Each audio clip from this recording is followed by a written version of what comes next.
everyone. Hello.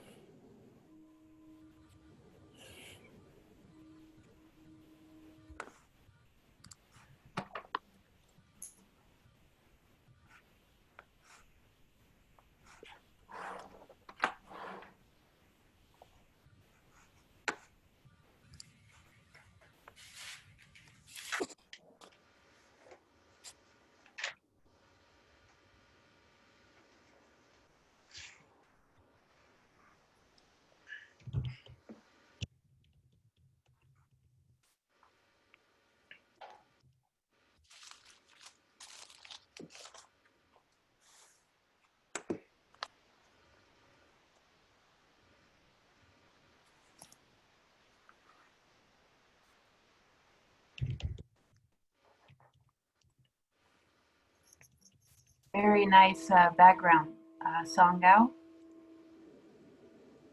Thank you. See, I'm trying to sitting on top of the earth. Yeah, how's the weather in outer space? It's cool.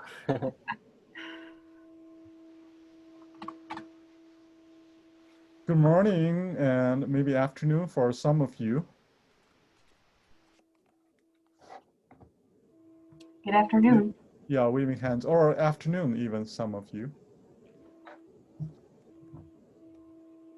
We got quite a sizable group. Hope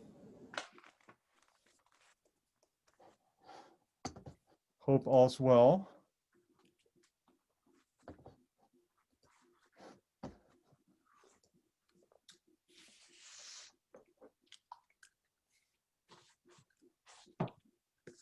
Any news or announcements? Now I see the man who's in charge showed up. Anand. Yes, I can hear you, Anand. I cannot hear you, actually.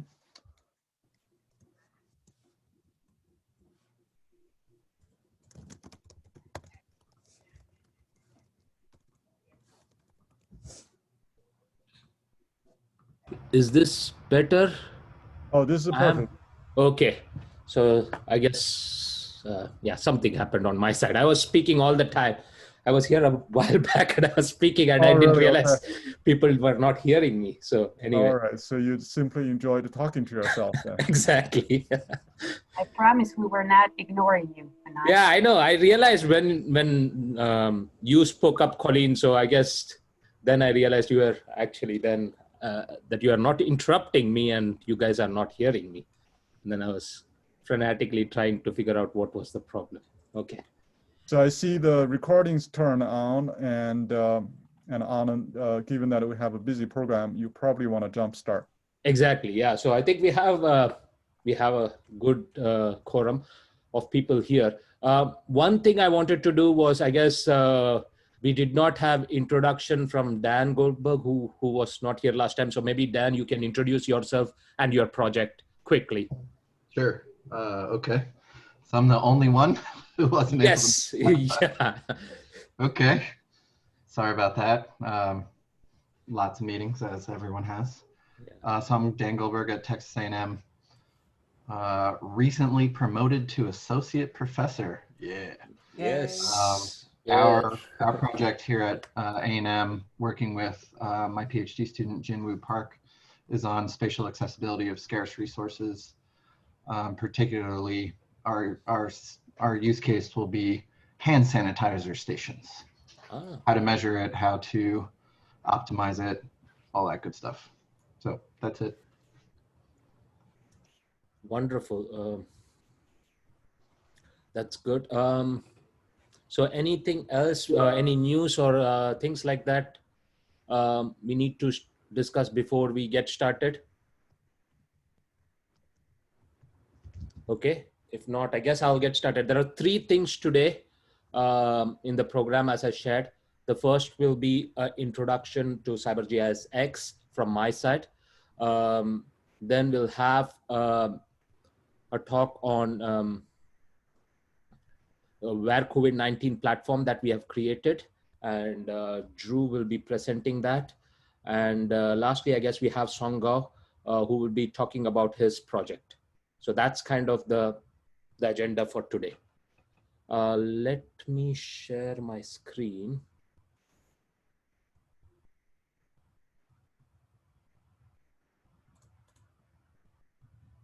Oops. Oh, maybe I'm sharing the wrong screen. Give me a sec.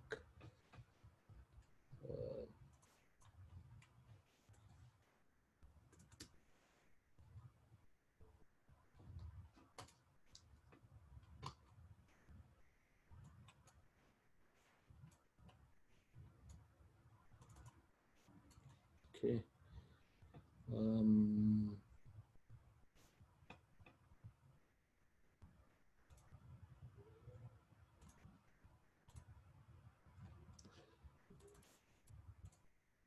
Can you guys see my screen? All right.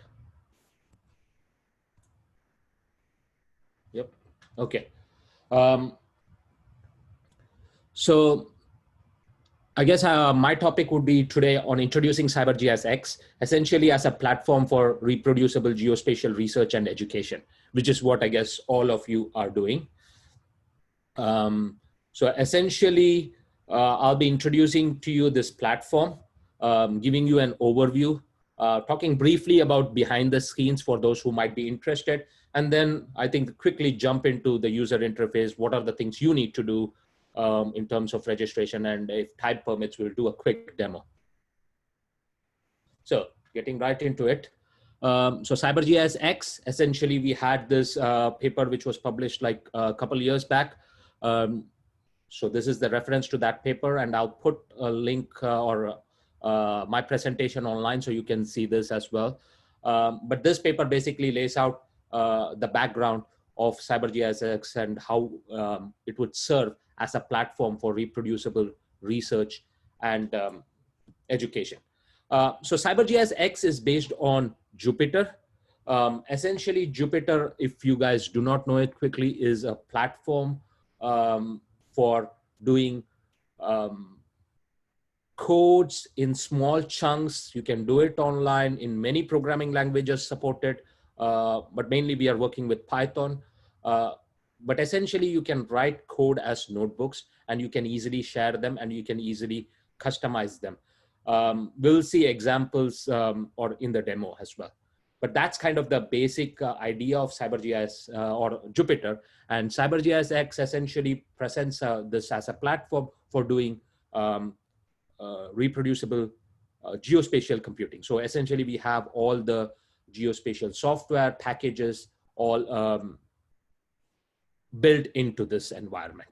So this is kind of some of the examples, things you can do in the Jupyter environment. So you can see this probably is quite small for you to see many things, but essentially what I'm showing you is you can do visualization, you can run some code, you can connect to backend cyber infrastructure. So these are the libraries we built and we have baked them into the platform. So you can access all those things from within the CyberGISX environment. So purpose essentially is, so since we have this huge amount of data, geospatial data, many of you might be using large amounts of geospatial data or might be using a large amount of computation, essentially to remove this barrier and provide you a holistic solution to access your data, to do computation and have workflows. So it basically, you can think about it as democratizing access to high-end computing environment through this platform. Many of the capabilities we have on the platform, as I said, mainly CyberGIS libraries and many of the geospatial software packages, open source geospatial software packages based on Python have been built into the platform. So you don't have to install anything. So you can directly use it. You can, the other thing about the capability of the platform is we have like a lot of users here. So each of you is given your own environment. And I'll talk briefly about how we are doing it in the backend quickly. But essentially, we are able to scale so that we are able to easily accommodate lots of users and a lot of computation. So that's one of the key capabilities of the environment. So it provides all the geospatial software, and it is able to support large number of users simultaneously. It can, of course, do geovisualization and things like that, create interactive maps from within the notebook. It supports various formats. You can do transparencies layers. So there are many of the things you can do in GIS software packages you can do within this notebook environment.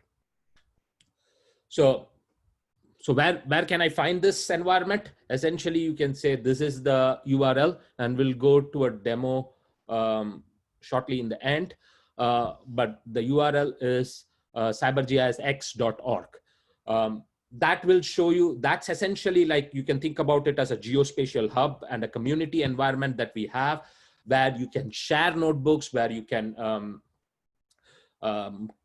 classify notebooks, and you can, we'll have like, we are building this platform as we go. So we'll have forums and we have blog posts you can make within this environment. So you have your own user profile, you have your own curated notebooks, but we also have some curated notebooks within the environment. And of course, from there, you can go to the backend environment to log as CyberGISX, and then do the Jupyter environment or access the Jupyter environment to do computation. So it's kind of an holistic platform to get you both sharing your codes and notebooks, as well as having the computational environment to create these notebooks in.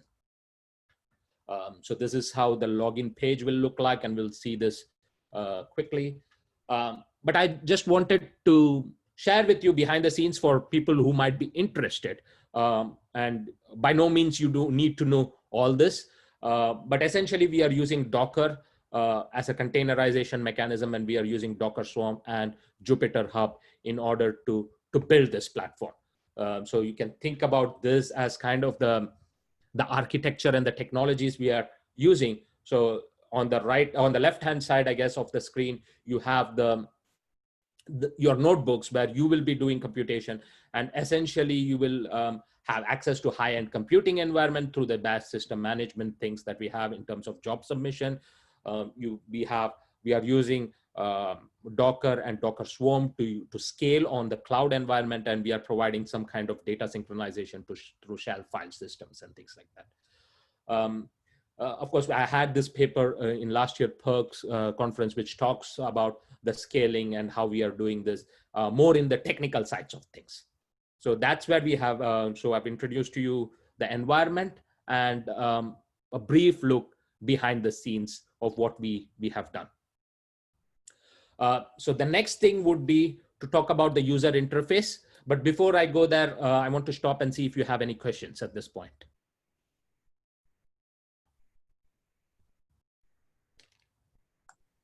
Can you go back the slide back where you showed the article? No, where it said exceed. Yes. Building local cyber. Yep. Yeah. Bridging this. Yeah. Yeah. Okay. Okay. Thank you. And when you say local cyber infrastructure, what is that?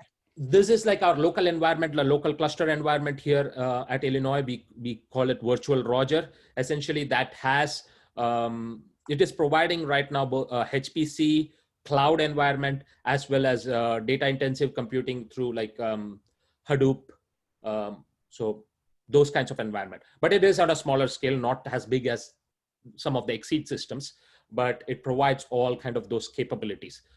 So for some things we will use our local environment, Virtual Roger, and for some things we use Exceed. And I should mention, I did mention this last time, and we have Exceed access for geospatial fellows as well to work with Exceed. If you have kind of jobs which are using like GPUs or using high performance computing environment, we have access to specifically bridges. And of course, we have access to the cloud computing environment on Jetstream in order for you to use those resources. Thank you. Any other questions? And I guess I'll post these slides, sorry. Yeah, so thank you, Anna. I think including myself and some other fellows are wondering, although you mentioned you have pre-installed many of the popular packages. Mm-hmm. So if some of us want to install our specialized package, but we are not an administrator, so how does that work? Yeah, and I guess we will cover some of this later, but I think I'll answer this shortly. I think what we can do, one thing you can initially do is within the notebook environment, you can install your own packages, right? Especially in the Python kind of ecosystem, you could do pip install and you could install it within the notebook environment.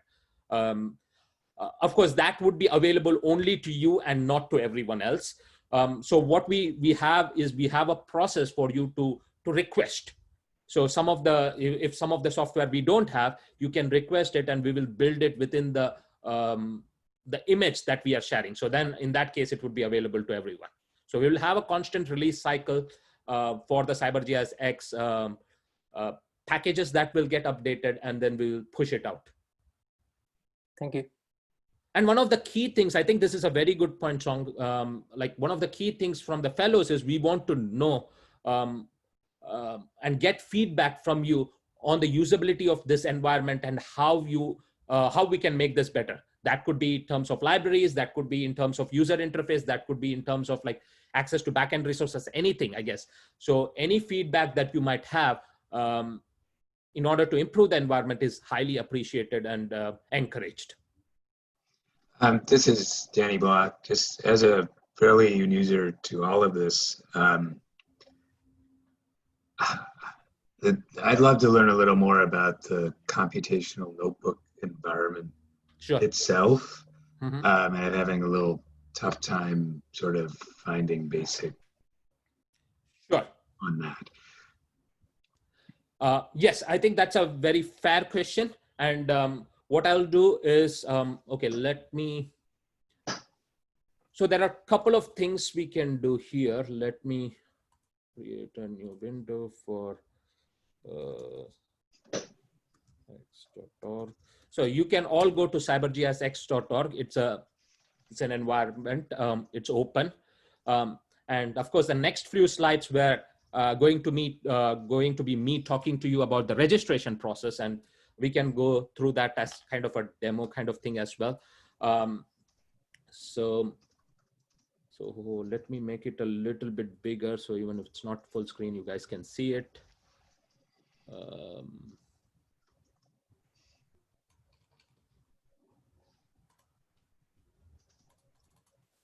Hopefully that's big enough.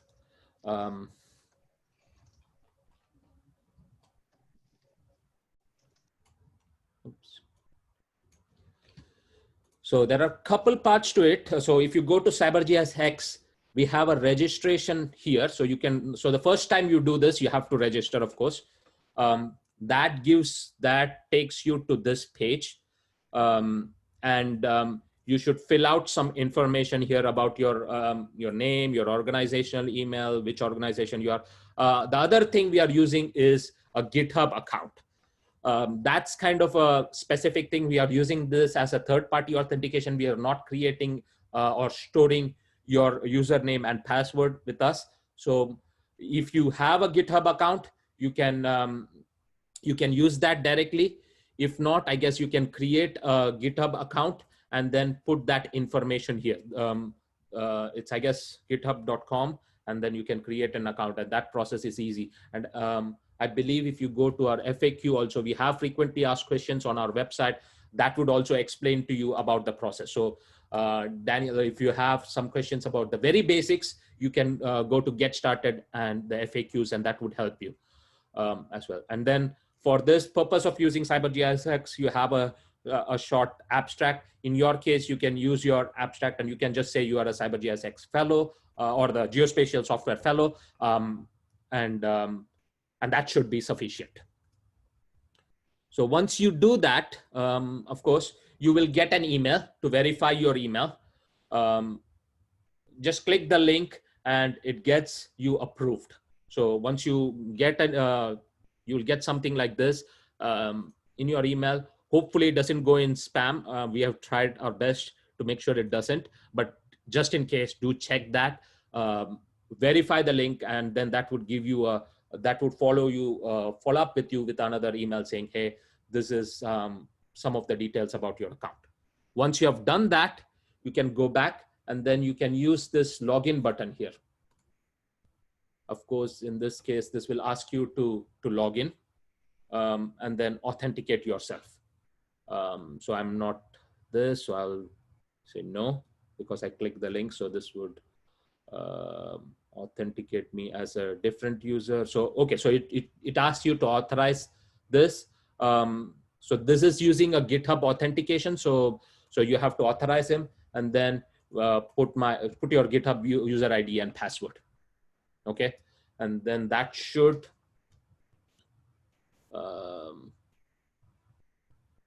come here. So let me get my GitHub user ID.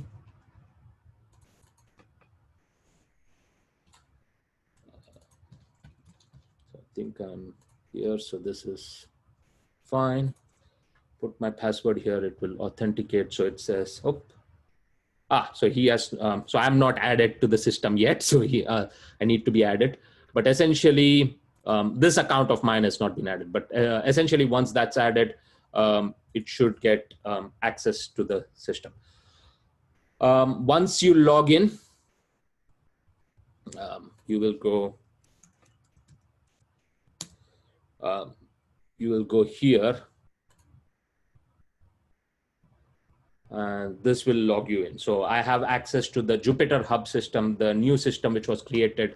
My registration went through before this. So that's why my system is not there in the, but you should not see the error that I just saw.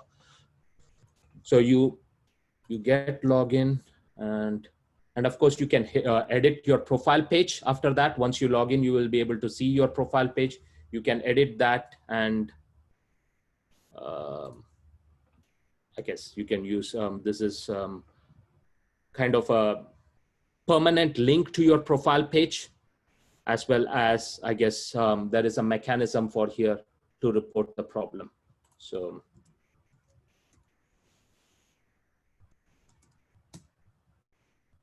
sorry, I tried, oops, sorry. So this is,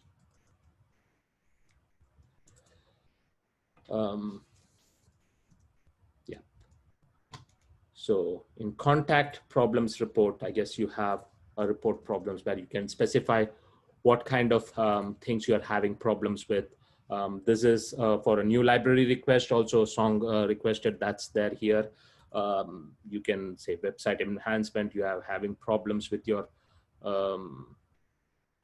account, I guess, need to create all those kinds of things. You can create the issue here and that will get to us. And I guess we'll take care of it. Okay, sure, you can leave that. Other thing I wanted to show you is the community notebooks here.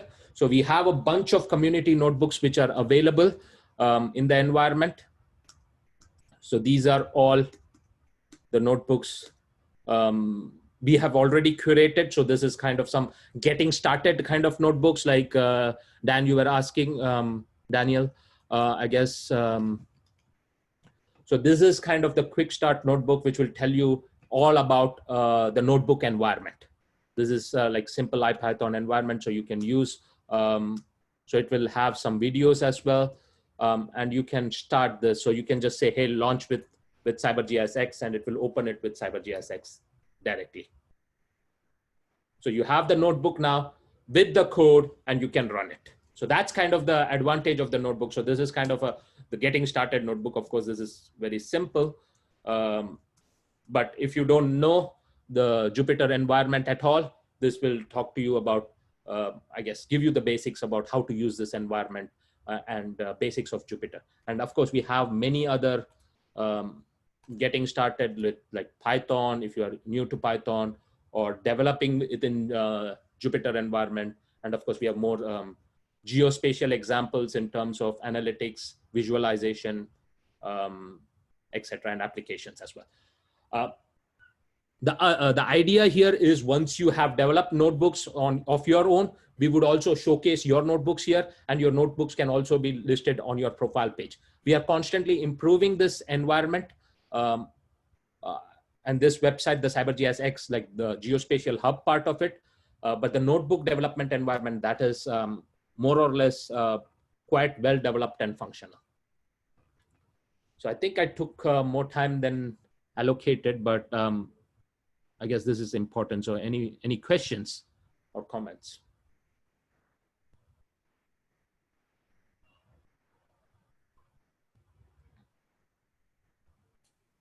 Anand?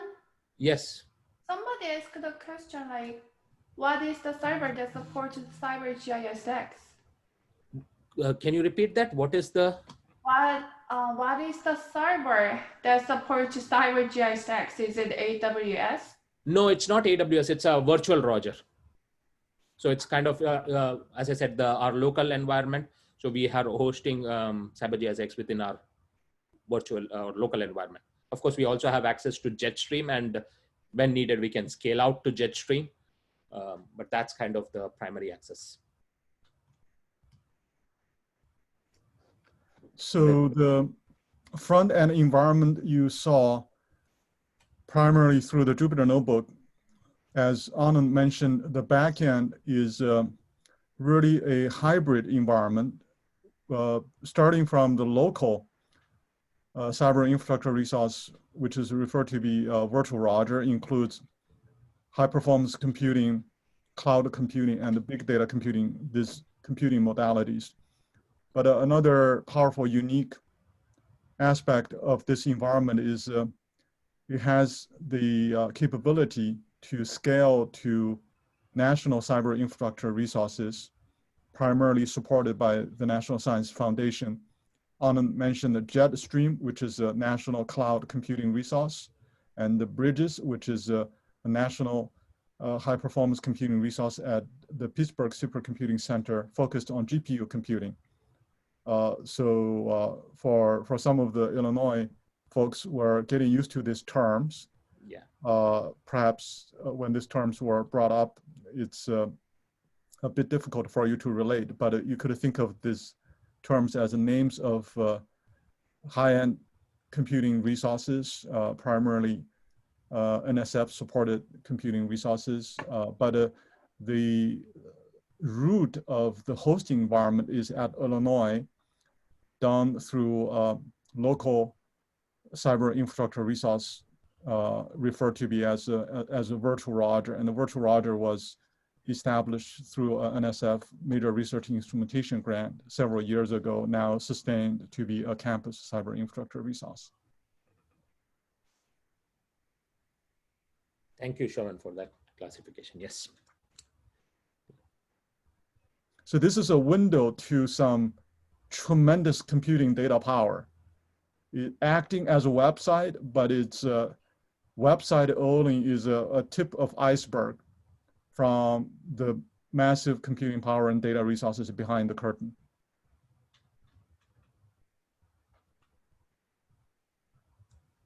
And for those of you, sorry. I just have a quick question, and I'm trying to think about this in the mind of a social scientist. So the Jupyter Notebook, is it like a publication, but it's active data pulled from supercomputers and other things? Yeah. Okay. That's a great question. So the idea of this notebook, it's sort of analogous to a lab notebook, mostly in the natural sciences. When people are conducting experiments, they write down the steps. They could go back to check and then even have to repeat what they normally do in a lab setting. So the idea is coming from that analogy as a notebook. But I think for our social scientists, especially engaging data-driven methodologies and computational work, this is also helping us to go through the steps. Quite a few steps are just sort of coding blocks and algorithms, but more than that are the annotations, comments, and graphics guiding us through the coding blocks and algorithms, so that when we have a piece of knowledge, mostly done through computational work, we could help our students, help our collaborators to understand what do we actually do in our social science research as embodied in this computational flow. So it's executable, meaning you could actually run these notebooks step by step. You could run them all together You could inspect individual steps. You could actually take other people's notebooks to refine them and then improve the notebooks. Great, that was perfect. Thank you. Thank you, Ruby. So if for any of our fellows or your team members, if you are having any experience of programming, this notebook is rather straightforward for you to get started with. If you are not familiar with or having no experience with programming, this could be a bar for you to climb over. And we might sort of do just a short checking, after this meeting, for your experience with the programming and what your most comfortable programming language is, so that we know the audience we're engaging here. But my sense is for most of our fellows, if you're not directly engaged into programming work, and I suspect your team members might be, I estimate the majority of our folks here represented should have reasonable programming experience.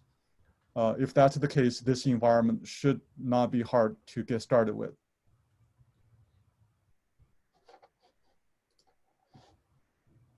Yeah. And I guess even if you don't have programming experience, this is actually probably the most easiest way to get started. And we have, I think we have some good tutorials out there to help you through this. Okay, any other questions? Can I say something? Go ahead, sorry. Go ahead. More about that? If you do not have programming experience at all, or experience with computational notebooks or computation altogether, I think you should also see your role as a critical eye on CyberGISX. And when things are unclear, you are actually part of that critical eye that's gonna improve the system. So don't feel like you need to have that experience already. The position you are in right now is to provide this team some valuable feedback from outsiders that don't necessarily have computational experience, but that need to be aware of the applications of this software, of this infrastructure, and how this can leverage your research as well. So don't hesitate to continue ask questions and provide your feedback on it. That's perfect, Colleen, I think. Yeah. That's a great point, is because we want to have this digital capability to be provisioned really, as Anand mentioned, for democratizing access to CyberGIS and cyber infrastructure.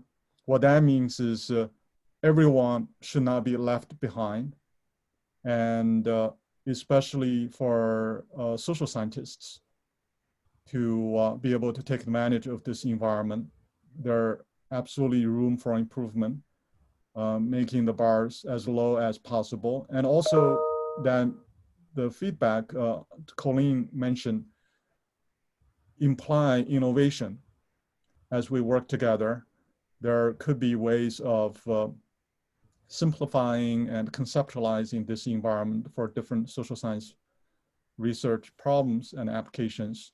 As we learn from each other, there could be, we hope, some creative discoveries to say, oh, there are certain ways that could be done differently or could be done completely new to make this as a powerful capability for you to pursue some research opportunities otherwise would not be available. So yeah, there are definitely different angles. We encourage you to voice your ideas. No questions are dumb questions. All the feedback and inputs and suggestions are extremely welcome.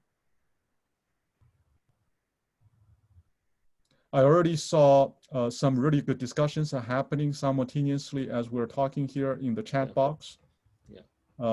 Maybe I saw Becky was responsive to some of the questions, and I saw also Peter was responding to the roles of notebooks. So Becky, if you could help copy these notes out before the Zoom meeting is going to be shut down, that would be greatly appreciated. Sure. Thanks. Thank you, I guess. So I think we should move on. I think we have taken more time than was allocated for this part, but anyway, this is quite good. So we will see how much we can cover in the next few things. So next, I guess we'll go to Drew, and Drew will be presenting on WhereCOVID-19 platform, which essentially you can see as using some of the notebooks from there are available within the CyberGISX environment as WhereCOVID-19 notebooks. And he'll be talking about the whole platform that was created for that. So take it away, Drew. Okay. So let me take the screen.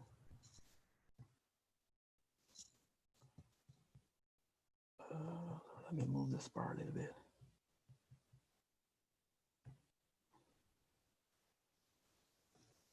Okay, so good morning, everyone.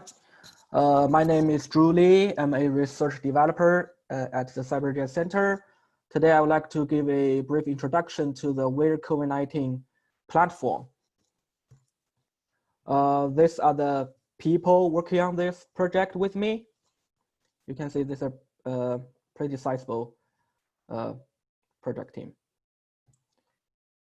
So a little bit of background on this project. So since the beginning of this pandemic, we have been trying to offer more help to fight against the COVID, not just by staying at home, not just by not going to party or wearing mask. We want to do more, right? As a geographer, as researchers in the geospatial field, maybe we could not directly help the development of a vaccine, but actually we are good at answer many where questions. So here's a list of the questions we listed actually in March. Yeah, we wanted to answer them. So like where the COVID-19 cases are likely and will likely be, where vulnerable populations are, where containment and mitigation measures should be applied, something like this. Just as the beginning of this meeting, I heard a fellow is going to research where should we put the hand sanitizer. That's another where question, right? We are trying to answer. So you have a research question in your mind. You go to read papers and you go to collect raw data, and then you try to build your model to analyze the data to come up with a result. At some point, you need to upscale your model to to cover a larger scale. You need to use a bigger computer or supercomputer to do it. Finally, you have your result. You write up a paper, you got it published, and most journals require you to publish the data set now. And even more popular, we encourage you to publish or to share your notebook. It has all the steps and annotations and the figures to reproduce your research. Further, maybe you want to make an app for your app. Then you could share your research result with much broader audience. Maybe they are outside your field. But the thing is, at each step, you need to pick up the right tool, or each step will be a time-consuming, difficult task for you. So the WhereCOVID-19 platform has an answer for you already. So this platform leverages the CyberGISX capability and the services. So it's built on top of the CyberGISX platform, and it's customized to serve the COVID-19 research for our geospatial fellows and researchers. It automates the data collection and the pre-processing for the COVID data and the related geospatial data. So especially for the COVID data, every day we got new data, right? We got new numbers from different agencies, and they are in different formats. You need to clean it up. So we have a procedure to automate this for you. You don't have to go to download by yourself. This procedure will download for you automatically, and the data will be ready to use. Also, it facilitates integration with the built-in geospatial libraries in the Jupyter Notebook environment. I think in the following workshop, we'll cover this more. But the basic idea is we have pre-screened and tested a lot of open source geospatial libraries. We guarantee they work together and they are the best choice for you to use.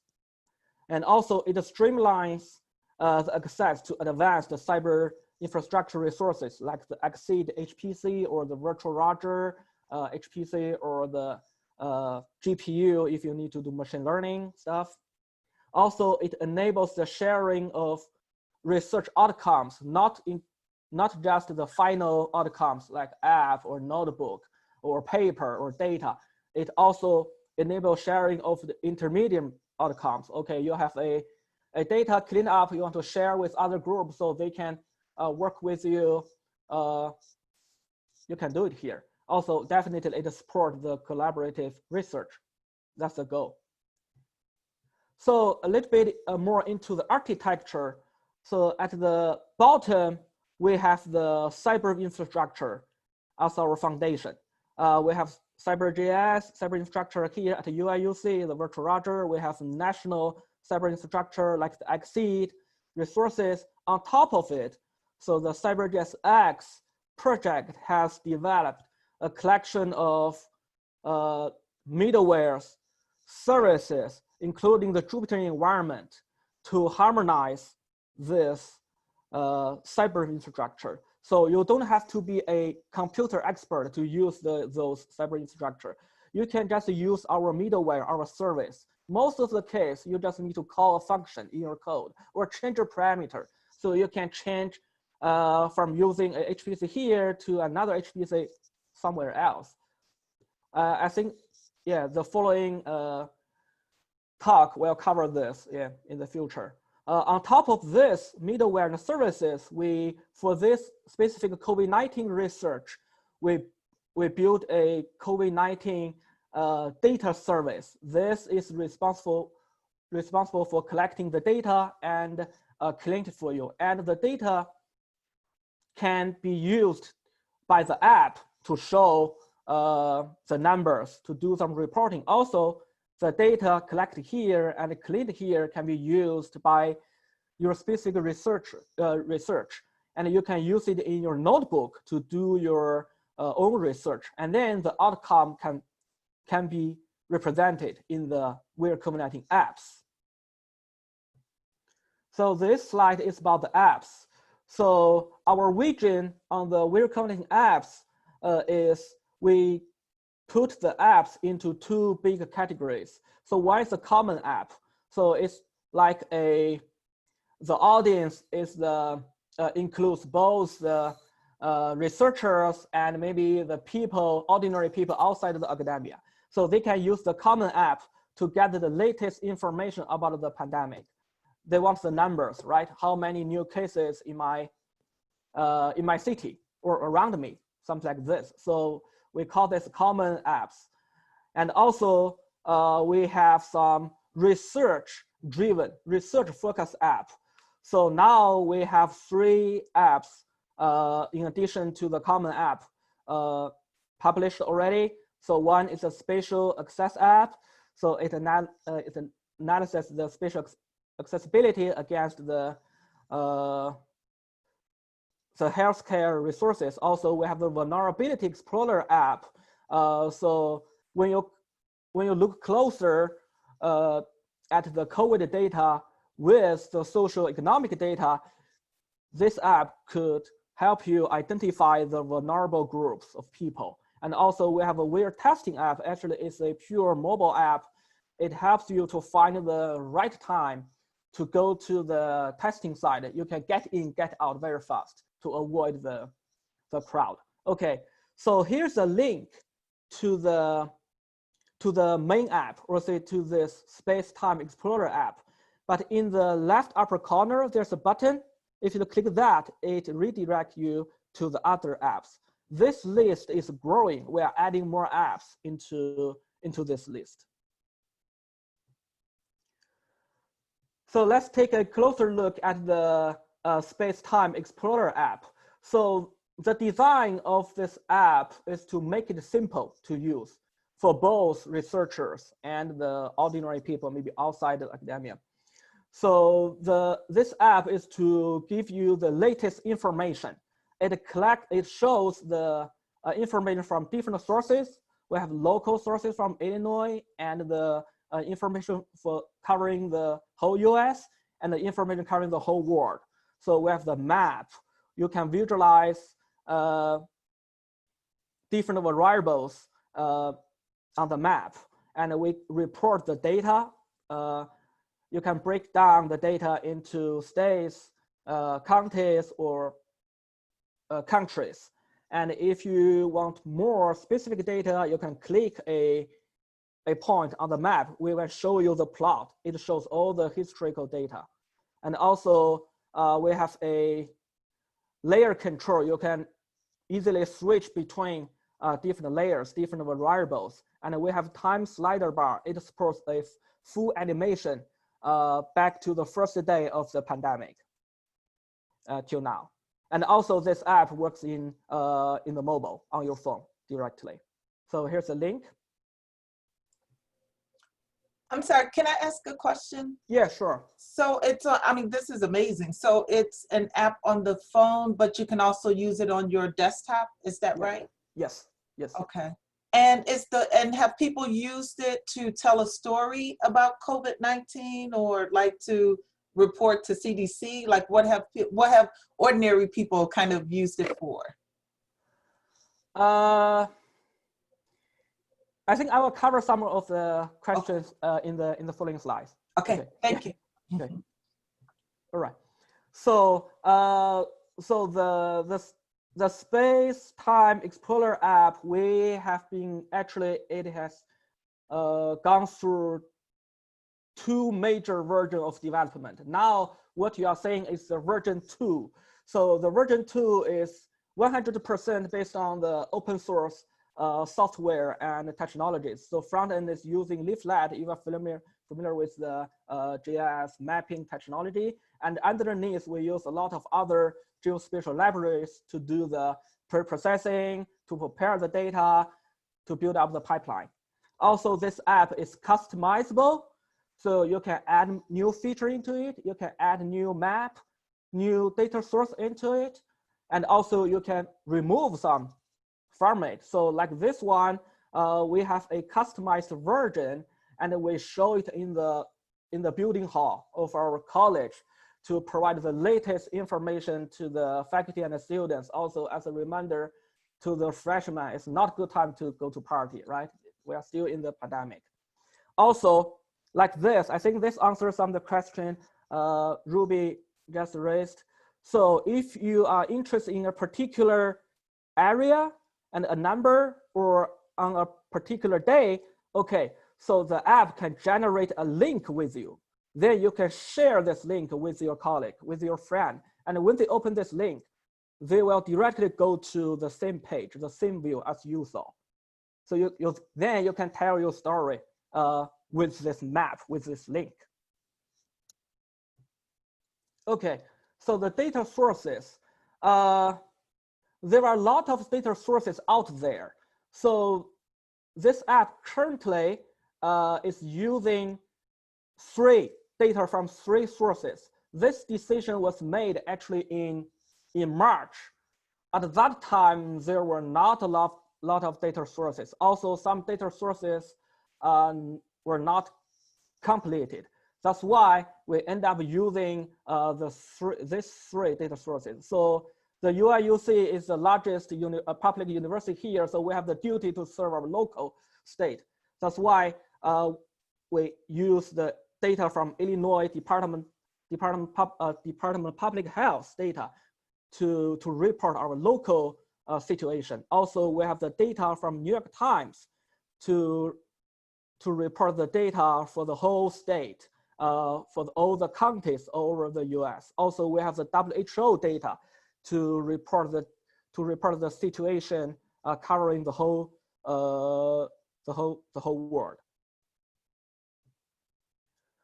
So data processing workflow. So each data source, they have their own update frequency. And also they have their own procedure. Like the New York Times, they update once a time. The good thing is New York Times not only publishing the new data, they also correct previous data if there were some mistakes. So we set up a pipeline here. So every day, every hour, we check with the data source. If you have new data, if yes, we download it. They are in different formats, and we develop different notebooks to clean up the different data from different sources. And then we put all the data into our GIS layers, and then we visualize it. We use this data to feed our app.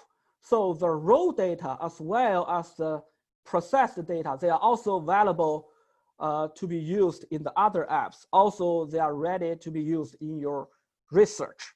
We will share it with you.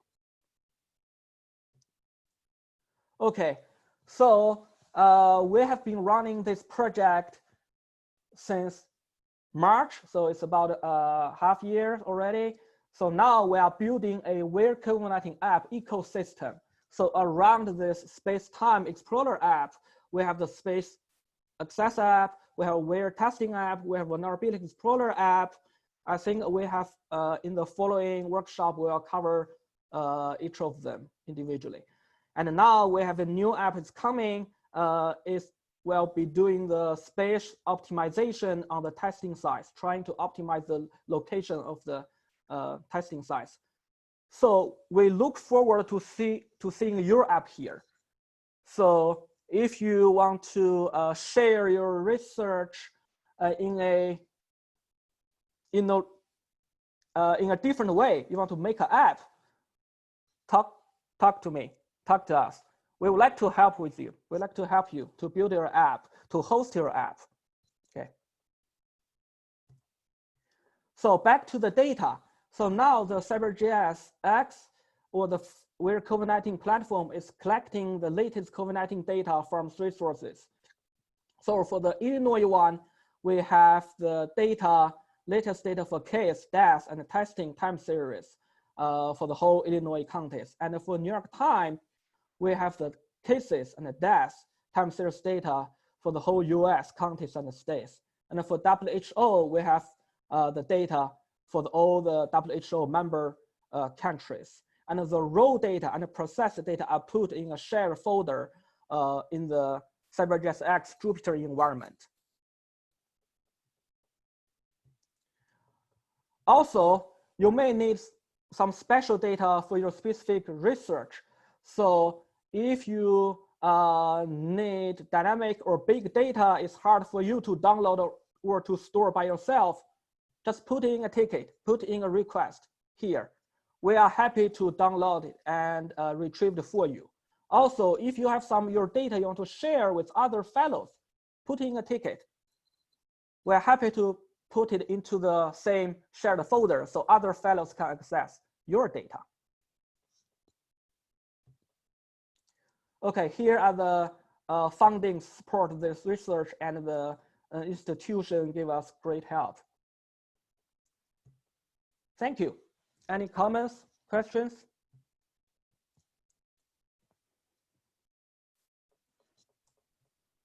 I'll just say I think it's amazing. I can't wait to look at that and to have young people. So one test will be middle and high school students, right? Like how can they use that? Molly, who's on the line, talked about maybe having young people figure out how to access where testing sites should be based on the level of COVID in their communities, right? So having them be citizen scientists, I think would be something extraordinary. So. Yeah, I think that's a good call. Yep.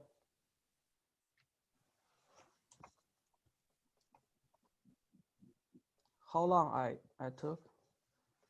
Thank you, Drew. I guess that's okay. That was a great presentation.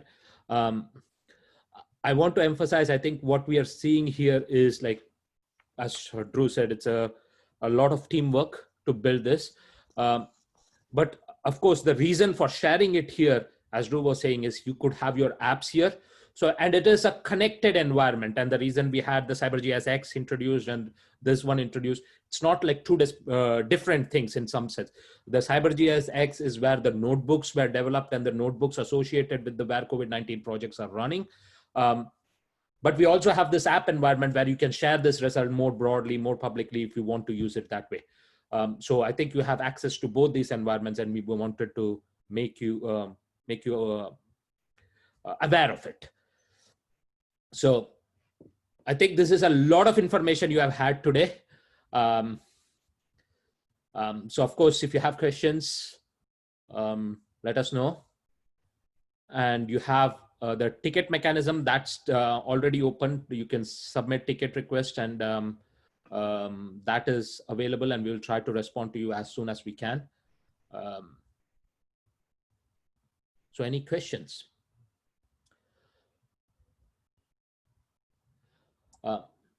Can we talk after this is over? Like, can some of us just stay on and ask sure questions? Like yeah, we will be, some of us will definitely be here, and we can definitely ask questions.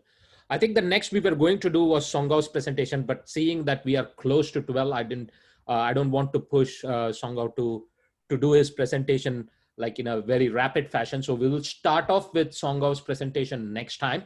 And then we'll adjust our mechanism for having, or the other presentations we have next time accordingly. So Songaw, thank you for agreeing to that, graciously agreeing to that, and sorry for not keeping a better management of time this time. No problem. But yeah, very good conversation. Yeah. Thank you, Songaw. Having said that, I guess we should have time for questions. Of course, it's on the top of the hour. Some of you might have to leave quick soon with other commitments. You're feel free to leave. We will share the slides we presented here, as well as the recording. So we'll have the recording of this. We will put it on our website as well. So one note I'll make, again, feel free to post questions to the chat box if you would prefer that way. But one quick comment is for the WhereCOVID-19 platform Drew presented, it's still a moving target. It's at early stage. The pandemic only happened since the early part of this year for most of the world. So we basically were reacting short fuse. So I wouldn't say it's a rock solid sort of environment yet, but the reason we are sharing that is to encourage open source, open science development. And we are committed to sharing the data. We're committed to sharing this whole platform through open source mechanisms. And of course, we would like to work with you and help you in case you need such an environment to showcasing your research outcome. And this environment is a good way to connect with the general public and also researchers from other domains. So I'm imagining a more inclusive and an open development process, because up to now, this environment was largely developed at Illinois, and it's purely based on open source technologies, as Drew mentioned. it's still evolving. If you have any ideas for suggesting further development or even change it to a new direction, let us know, because the way we have this ready is to hope to support you and work with you to make your research as impactful as possible.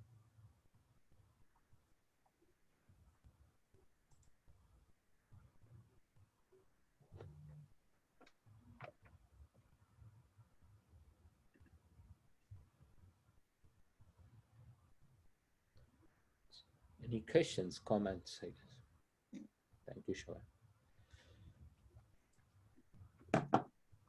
So I do have questions, but I want to see if I can stay a little longer. So I'll just see if others have questions. Yeah, there are quite a few good questions coming out of the chat box. I'm reading the most recent one from Joe. I think the work both related to CyberGISX and the WhereCOVID-19 platform, there are publications. We could share a few of those in the Geospatial Fellows mailing list. That will perhaps provide a little more details into the technical aspects. And best practices, well, I think in the general sense, we encourage open science and open source development. That's what we adopted for both CyberGISX and WhereCOVID-19. And hopefully through this collaboration, we will learn from each other in that regard, including the angles of reproducibility and replicability. You know, both Peter and Joe will take a lead on facilitating our group interactions in that regard. So that's our, you know, motivation in this sharing. You know, we covered quite a bit of technical ground because we understand they're both fellows as well as your students and team members. Some folks might be hungry for some in-depth technical sharing, so that's what we came today for. But certainly we could share more publications as we go forward, and also encourage sharing of your work related to what we covered today. Maybe could I follow up on that just briefly? Sure, Joe.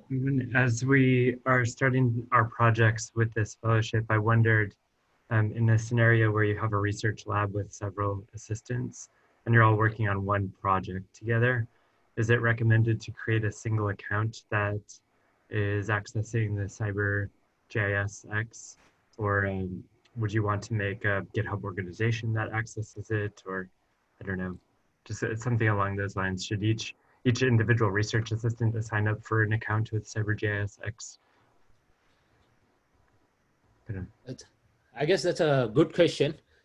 In terms of sharing and things like that, we can facilitate like sharing between people, so we can have shared data. For example, we can share it with all the fellows and things like that. In terms of a single research organization, how would you want to structure yourself? Let me be frank, we have not thought about it too deeply. In terms of within one organization, we have thought about like sharing within like among the people and sharing within the team. But this is a good question. So I think we should think about it more. I don't want to like just off the cuff remark for that, but I think that's a good thought. I think we need to put into it. But I think there are some pros and cons of doing a shared account as or an organization account versus a individual account, and I guess we have to think about that. Okay, great. So let me put myself out of my comfortable zone for a few seconds to give you an answer. I think for CyberGISX, you probably want your individual students to have access, have their accounts, because they tend to perhaps enjoy their personal experience of creating notebooks and have their own journeys of technical work. But for your own group or your lab, you could have your own sort of group-based GitHub account to sort of organize your teamwork and organize your code base. And for your group or any team here, if you wanna ask for the CyberGISX to facilitate your sharing in terms of your team's notebooks. For instance, you don't want your notebooks to be shared with other teams yet at certain stage. Mm-hmm. And you want us to give sharing power just internal to your team. And that's a requirement. We will consider that to make that happen. Technically, I think it's doable, but we need to get adequate requirements to see how that should happen. Mm-hmm. Thank you. I'm excited. Okay, so I'll ask my question, and this is, you know, it may be where you all are not trying to go, so just let me know. I'm totally open with that. I mean, I'm really intrigued with this idea of democratizing access to high-end computing environments, right, and big data and supercomputers, and giving that access to students who are on the margins who normally wouldn't be in these settings. So similar to the other question, I was thinking, and again, you can just say no, let me know, like what would it mean to try to do a pilot, to have it with these students and to see what they come up with in terms of having access to Jupyter technology, in terms of thinking about apps, right? And creating apps to show work that's related to COVID-19, that's personal to them, that would help them build their computer science identity and health identity and all those things. So, so a quick, or a concrete way I was thinking about it is, would someone from the team be available to kind of walk the young people through it? And even if they don't necessarily kind of do the whole part of it, they would at least know it's a world out there, right, that has all this data, that you can put together apps, you can communicate to your friends about things that are important to you and important to us. So that's my question. What about this idea of democratizing it, starting with a group that really, I think, is very far away from it? I could be wrong. They're far away in one way, because in another way, they've grown up with computers and apps and things like that, right? So in some ways, it may be even closer than me. But exposing them and then seeing what they do. And that's part of the Makeathon that we've talked about, to see what their minds, what their social conditions, what oppression, what food insecurity and all of that would put together. So that's my kind of complex question. Well, let me try to interpret your complex question into some simpler form, Ruby. Feel free to let me know if I'm taking a wrong turn here. So I think that's a very intriguing, what we could think of as a potential activity as we know each other better, and then as we help fellows to get off the ground, to be more familiar with the technical capabilities. I think we could engage these fellows in our program, and maybe conduct, as you mentioned, Makeathon or workshop, and come up with some exercises. I think you're well positioned, Ruby, to help with that, at least to engage the people, the fellows, and the younger generation folks out there. They're maybe marginalized or don't have such access as we and as we perhaps take it for granted. Mm-hmm. So I think that could be an activity by synthesizing the wonderful work of the fellows at some point, maybe in the middle of the fellows program. And it also takes time to recruit these folks. I know that very well. We also have multiple professional society organizations, for instance, AAG and UCGIS, and even OGC on the technical side. So they could use their networks and their communication channels to help us as well. At least through their help, they could make our activity more visible to people out there. Once we could learn from this process and activity, we could share with the community what's our learning, and hopefully folks like ourselves out there could take advantage of our learning to scale to other similar communities and participants. Mm-hmm. So I think, go ahead. I think this sort of, if I understand your proposal and your fellow project, this is sort of a good gist of the power of your work. and we would be committed to supporting your pursuit and make it happen. Yeah, I think it's really powerful. We have about 39 students signed up for the Nobel Project, right? That's part of it. So I'll think about it. It's I think it's really something amazing here. So I'm glad to be a part of it. Can I jump in real quick too? So just real quick from the geographic information science kind of geography standpoint, there's a tradition going back 25, 30 years now in our field, looking at public participatory mapping projects. And those traditionally have been done not in these kind of cyber environments. So this would be an interesting way from our perspective to sort of return to some of those kind of classic questions from the mid to late 90s in a new computational sort of workspace, sort of next iteration of that in some ways. And, you know, Joe and I have been throwing back a few things in the private chat here.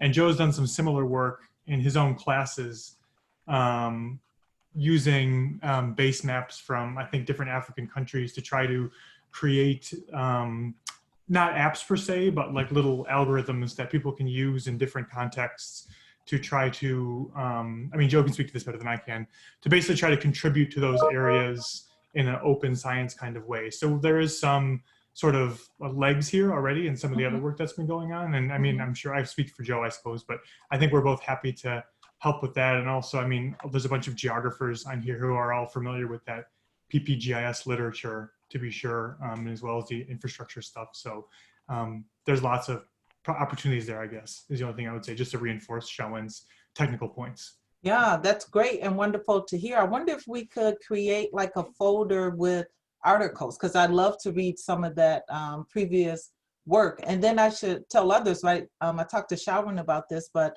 we would like to reach out to National Geographic to see if they would be interested in covering some of the work that the young people do and and linking it to their story. I don't know if people saw the piece they recently did about Black mothers and the sorrow and the hurt that they have, kind of being fearful of their children dying. And so part of the mapping of COVID would also map the COVID-19 and poverty and other things. And when I saw the word ecosystem, right, to show this is the ecosystem that these young children are coming up in and trying to develop. But that's part of the land grant mission, right, is to take the knowledge that we have and take it out into the communities to improve their lives. So yeah, and that's one of the classic things that literature is trying to do, because a lot of the early GIS stuff is very quantitative, and GIS is very good at capturing these quantitative relationships in some ways, but the qualitative aspect was always a bit trickier, but you know, equally if not more important depending on what you're studying. So there's a whole stream in there that touches on those things that could certainly be built on again in this new exciting environment. I think that has the potential to democratize the research process, the process of understanding what's going on. So I'll stop talking, but you know. Great, love it. So we'll be in touch. Sure. Yeah, and I think Ruby, you mentioned a very good point in terms of getting a drive or something set up for sharing, and I'll facilitate that. I'll do that, and I'll share it with the fellows so you can share literature and other materials that you want. Great. And that's also the place where I'm coming to this group as well. I'm working on a couple of different community GIS projects, and a big question in my mind is, like, a lot of what we've done in the past is like the amount of data that's created is not a lot, you know, and so how you know, and a lot of these projects are kind of big data projects. So how does this translate over into a GIS project for community that facilitates kind of community-based mapping, where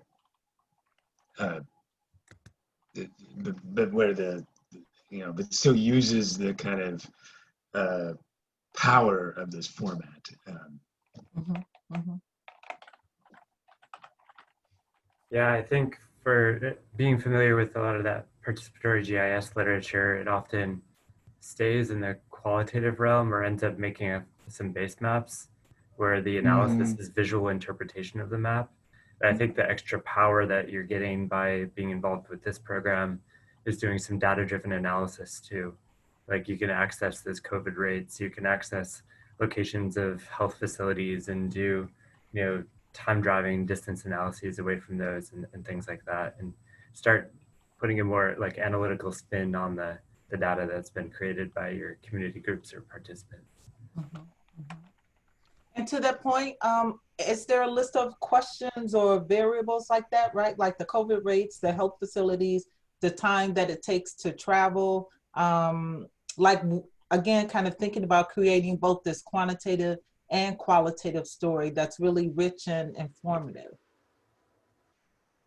Like like, you know, with regular databases, you have variables, so you know what the information is. Is there something like that with the database that you all have, or does that make sense? Are you specifically talking about the COVID data, right? Mm-hmm. Yeah, I guess we have a number of the data set. I don't think you cannot think of it. I guess I am not thinking about it as a single database. We have a number of different data sources that we are collecting, and we are using that in different ways for different projects or different of these apps. So even for the space-time explorer for Illinois, we are doing it at a zip code level, since we have that data, some of that data. But on a national level, we might have it at a county level data. So it's various spatial and various temporal scales, or multi-scale, both in spatial and temporally. Again, those are all depending on the particular data set. But yeah, we can handle that in terms of having different data sets and different scales. Great.